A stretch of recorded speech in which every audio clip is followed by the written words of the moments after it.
When a rapper puts their name on a weed strain, the whole point is to sell it. That is the business. Slap the name on the jar, get it on dispensary shelves, and cash in on the fame. But the most famous stoner in all of hip-hop did the exact opposite. He had a strain built just for him, tuned to exactly how he liked it, and then kept it for himself. For years, no amount of money could buy it, because it was never supposed to be for sale in the first place. This is the story of Khalifa Kush. Now, to understand why this strain even exists, you have to understand just how deep weed runs in Wiz Khalifa's story. His real name is Cameron Thomaz, born in 1987 to two Air Force parents, and he spent his childhood bouncing between military bases in Germany, the UK, and Japan before his family settled in Pittsburgh. He went to a high school called Taylor Alderdice, which is where the name Taylor Gang comes from. And in 2008, he started the Taylor Gang label with his manager and childhood friend Will Zombach, who would later become one of the key figures in building the Khalifa Kush brand itself. By 2010, Wiz wasn't just a rapper who smoked, he had turned weed into his entire identity. That April, he dropped a free mixtape called Kush and Orange Juice, a laid-back, smoked-out project he described as perfect for waking and baking, and the internet lost its mind. It hit #1 trending on Google and Twitter the day it dropped and broke download records.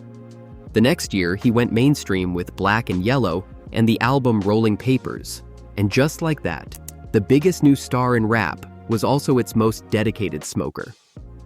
Around that same time, Wiz famously admitted he was spending about $10,000 a month on weed. 10 grand every month out of pocket. So when people call him the biggest stoner of his generation, that's not an image, that's a fact. But here's the thing about smoking that much. After a while, you start to get picky. And around 2012, Wiz went looking for his perfect strain. And the way he tells it, he found the one. Not the two, the one. It was a cut developed specifically for him, built off OG Kush genetics. And if you've seen our OG Kush video, you know that's the king of West Coast weed and the backbone of half the famous strains on Earth. Khalifa Kush sits in the OG Kush family tree alongside legendary strains like SFV OG, Tahoe OG, and Ghost OG, which lets you know exactly what kind of lineage we're talking about here. But here is the thing, Wiz didn't want the regular OG experience. He wanted the OG relaxation without the paranoia and without the tiredness, because this is a guy who smokes all day long and still has to write, record, tour, and function. So luckily, the myrcene and limonene profile in Khalifa Kush delivers exactly that kind of effect he was looking for. And on top of that, the caryophyllene in it adds a spicy, stress-crushing edge that keeps the high functional rather than flooring you. His cut got dialed in for exactly that. Relaxed but active, heavy but clear-headed, all-day type of high fit for a professional smoker. As for the name, they named it after him, Khalifa Kush, KK for short. And then, instead of selling it, he locked it away in his private stash in Los Angeles. For years, the only people on Earth smoking KK were Wiz and his inner circle. It wasn't a product, it was his personal weed. And Wiz didn't reveal it to the world with a press release. He did it with a song.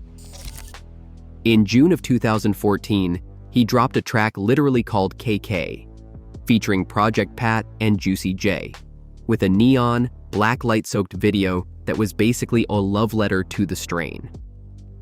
Think about what a flex that is. He put out a hit song about weed that nobody listening could buy at any price.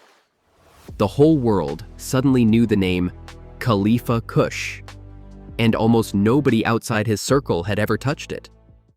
So who actually created it, you may ask? Well, I've got to be straight with you. Because the honest answer is, no one really knows. Because this is genuinely one of the biggest breeder mysteries in modern weed. Because there are 4 different versions floating around.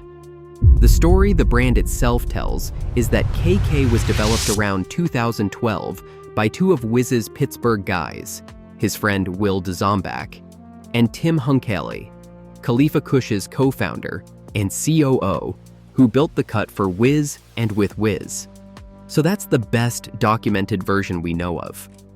But then there's Berner, the Cookies founder and a Taylor Gang artist himself, who went on the radio years later and claimed KK is really his cut, a legendary plant called the South Florida OG, the same South Florida OG that helped create Girl Scout cookies, and Wiz himself has said he wouldn't know anything about the legal weed game without Berner. So the connection is real, even if Berner's claim has never been fully proven. On top of that, the internet strain databases all copy and paste a story about some Bay Area dispensary being first, which nobody can actually trace. And these days, a famous breeding company called Compound Genetics works on KK's genetics, bringing serious cultivation science to the lineage, but they came into the picture way later. So the honest answer is, nobody outside that circle knows for sure. What everybody agrees on is that it's an elite OG cut, made for one man's taste, and it stayed his secret for years. Eventually though, Wiz decided to share it, and that turned out to be complicated because of one wild legal detail. In 2016, KK finally hit stores, launching in Colorado with a grower called River Rock, one of Denver's most established licensed cultivators, on April 20th, 420, of course. But here's the catch. Even between fully legal states, cannabis plants cannot cross state lines. It's federally illegal to move them. So the Colorado team couldn't just ship in Wiz's cut. They had to painstakingly recreate the strain inside the state. That same year, KK landed in Las Vegas through Reef Dispensaries, one of the biggest grow operations in the country, with Berner himself helping curate it. The strain that was never supposed to be public was officially on shelves, and it hit like a celebrity sighting, usually testing in the mid-20s for THC, with that classic OG punch of sour lemon, pine, and gas. And from there, Wiz did what almost no celebrity has managed to ever do. He turned his personal stash into a real empire without killing what made it special. In 2020, he brought in a chief executive officer named DJ Saul and rebuilt the business as Khalifa Kush Enterprises.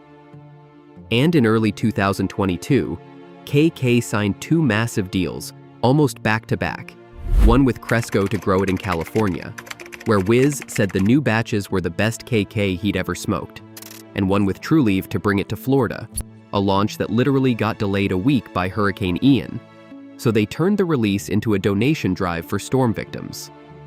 Today, KK sells in around 14 states and has gone international, reaching Germany, Switzerland, the UK, Thailand, and Israel, with flower, pre-rolls, vapes, edibles, and spin-off strains like Khalifa Mints, a menthol-forward cross that has become a brand standout in its own right. And Wiz has said he believes the brand can eventually earn him $500 million. But here's the part that actually proves the story, because celebrity weed is usually where hype goes to die. Snoop had a brand, Willie Nelson had a brand, the Marley family had a brand, and almost all of that first wave fizzled out. KK didn't. In 2024, it was the #1 selling celebrity cannabis brand in America at around $50 million in sales, and it held that crown again in 2025, while Snoop's current brand did 2 or 3 million and landed in 20th place. And the weed snobs finally came around too, because in 2025, a KK cross called Point Breeze, named after Wiz's old Pittsburgh neighborhood, won a major blind-judged California cannabis competition, where the experts scored it with no idea whose weed it was. One review put it perfectly, saying it proves that not all celebrity weed is smoke and mirrors. And that's the real answer to why KK survived when the others didn't. Wiz wasn't renting his name out to a product. The man was smoking this strain for years before you could buy it. So at the end of the day, Khalifa Kush might be the only famous strain that worked completely in reverse. It wasn't created to be sold.